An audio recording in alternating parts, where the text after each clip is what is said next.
vocabulary appointment mooy rendez-vous that means a meeting arranged in advance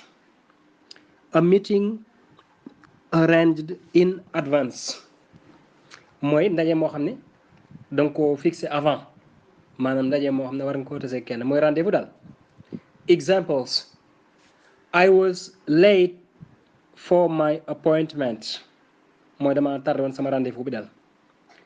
Les contraires mooy I was early for my appointment c'est-à-dire sama rendez-vous dama ci teel dem. ok comme supposons jox la rendez-vous 7 heures nga ñëw 6h40 wala 6h30 etc. I was early for my appointment.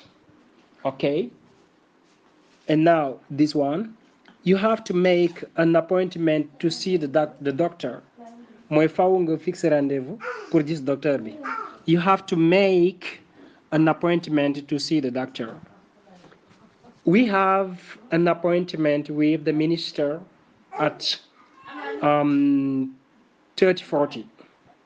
okay we have an appointment with the minister at 30:40 c'est-à-dire dañu am rendez-vous ak ministre bi 3h40 15h40 ça dépend voilà 15h40 ok I cancelled my appointment because of the rain.